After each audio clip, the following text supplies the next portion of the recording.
Hi friends, நம்ம Vijay இஸ்மாலி story பொறுத்த வரைக்கும் கெட்டவங்களை நிறையாவே கொடுப்பாரு. அவங்க கிடைக்கிறதெல்லாம் அவங்க நினைக்கணும் வேணும்னு நினைக்கிறது எல்லாமே கொடுப்பாரு. ஆனால் கடைசியில் ஒரு செக் பாயிண்ட் வைப்பாருன்னு சொல்லுவாங்க. ஆனால் நல்லவங்களை தான் நிறைய சோதிப்பார். ஆனால் அவங்கள கைவிட மாட்டாங்க. அப்படின்னு சொன்ன மாதிரி மல்லியோட லைஃப்பில் சோதனைகள் தான் நிறையவே இருக்குது. இப்போ வரைக்குமே சோதனைகள் தொடர்ந்துட்டே இருக்குது அப்படின்னே சொல்லலாம். ஒரு சந்தோஷம் அப்படிங்கிறதெல்லாம் இல்லை. கூட்டு ஃபேமிலியாக விஜயே ரிட்டன் அன்னபூர்ணி அம்மா வீட்லயே இருந்தா கூடயும் அங்கேயும் ஒரு சந்தோஷம் இல்லாமல் அவங்க அப்படியே கும்பலோட இங்கே இறங்கி இங்கேயும் பிரச்சனை பண்ணி எல்லாம் பண்ணிட்டு திரும்ப போயிட்டாங்களே, அப்படியே போகட்டும் அப்படின்னு விட்டாலும் திரும்பவும் இழுத்து பிடிக்கிற மாதிரி இப்போ விஜய் இழுத்து பிடிச்சிட்டு உட்காந்துட்டு இருக்காங்க. அது மட்டும் இருந்தால் கூட பரவாயில்ல. இப்போ விஜயே பார்த்தீங்கன்னா சொந்தம் கொண்டாடணும் அப்படின்னு சொல்லிட்டு அங்கே ஒரு பேயான ராட்சசி, அதாவது சுடர் தான் அங்கே உட்காந்துட்டு இருக்காங்க. தலைவிரி கோலமாக உட்காந்துட்டு இருக்கிற மாதிரி பார்த்தீங்கன்னா சந்திரமுகியாக அங்கே உட்காந்துட்டு இருக்காங்க. அங்கே உட்காந்துட்டு இருக்கிறது மட்டும் இல்லாமல் விஜயை பார்த்தீங்கன்னா அவங்க ஒரு விஷயத்தை அணுவாக ரசிச்சுட்டு இருக்காங்க. இதெல்லாமே மல்லி தான் பண்ணுவாங்க ஸ்டார்டிங்கில். இருந்தாலும் அவங்க ரொம்ப கைண்ட் ஹார்ட்டட் பர்சன் அப்படிங்கிறனால அவங்க வேலைக்கு தான் வந்தாங்க. பட் ஆனால் மனசளவில் அவங்கள லவ் பண்ணாலும் விஜய் எந்த விதத்துலையும் அவங்க வசப்படுத்தணும்னு இந்த மாதிரி விஷயங்கள் எல்லாம் பண்ணி அவங்கள கல்யாணம் பண்ணிக்கல. அவரே விரும்பி தான் மல்லி கழுத்தில் தாலி கட்டுற மாதிரி பண்ணாங்களே தவிர இந்த மாதிரி விஷயங்கள் எல்லாம் பண்ணி அவங்கள கைக்குள்ளே போட்டுக்கணும்னு எப்பவுமே நினச்சதே இல்லை. அந்த மாதிரி ஒரு விஷயந்தான் இந்த சுடர் பண்ணியிருக்காங்க. ஸோ மல்லிகிட்ட விஜய் பேசிகிட்டு இருக்கிறது அப்படியே கேட்டு, ஓ நீ மல்லி வீட்டுக்கு போக போறியா, எப்படி நான் உன்னை விடுறேன்னு பாரு அப்படின்னு சொல்லிட்டு ஒரு விஷயம் பண்ணியிருக்காங்க. ஸோ அது பார்க்கறதுக்கே பார்த்தீங்கன்னா பலார்னு ஒன்று விடணும் அப்படிங்கிற மாதிரியே தான் இருந்துச்சு. ஏன்னா பார்த்தீங்கன்னா இப்போ இவங்களே கல்யாணம் ஆனவங்க, அப்புறம் இவரும் கல்யாணம் ஆனவர், இன்னொன்று மல்லி 2வது ஒய்ஃபு. இப்போ ரேணுகாவாக இருந்தால் கூட பரவாயில்ல, ரேணுகாவே மல்லியோட பாதி லைஃப்பை வாழ்ந்துட்டாங்க.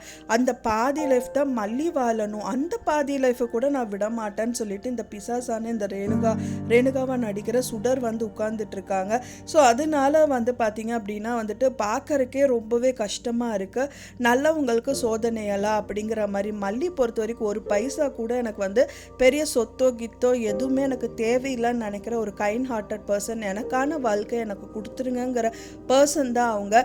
இப்போவும் அது என்னோட வாழ்க்கை இல்லை, ரேணுகாக்கா வந்துட்டாங்கன்னு விட்டு கொடுக்குற அளவுக்கு மனசை மாற்றிக்கிட்டவங்க தான் மல்லி.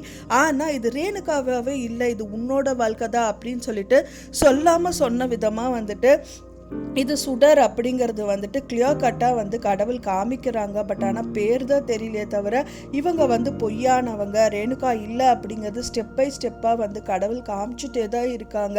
ஆனால் மல்லி அதை ப்ரூவ் பண்ண முடியாத ஒரு சூழ்நிலையில் இருக்கும்போது கடவுள் திரும்பவும் சரி அதுதான் ப்ரூவ் பண்ண முடியல அப்படின்னாலும் கடைசியில் பார்த்தீங்கன்னா விஜயே எனக்கு தான் அப்படிங்கிற மாதிரி அவங்க ரொம்ப பிளானிங் பண்ணிட்டு இருக்காங்க. கூடவே இருக்கும்போது மல்லி கூட இருக்கும்போதே நிறைய விஷயங்கள் பண்ண இந்த சுடர் இப்போ மல்லி கூட இல்லைங்கும்போது சும்மா விடுவாங்களா?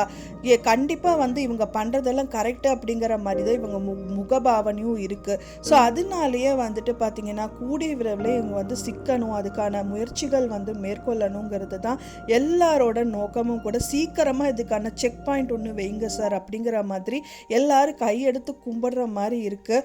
ஏன்னா ஒன்றா வைங்க இல்லைன்னா முடிச்சுட்ருங்கிற மாதிரி தான் எல்லாரோட வியூவர்ஸோட நினப்பும் கூட இருக்குது. ஏன்னா அந்தளவுக்கு சீரியலில் இப்போ கொடுமைகள் வரலாம். இப்போ ராஜியோட கொடுமை கூட பொறுத்துக்கலாம் அப்படின்னே சொல்ல இவங்களை கம்பேர் பண்ணும்போது.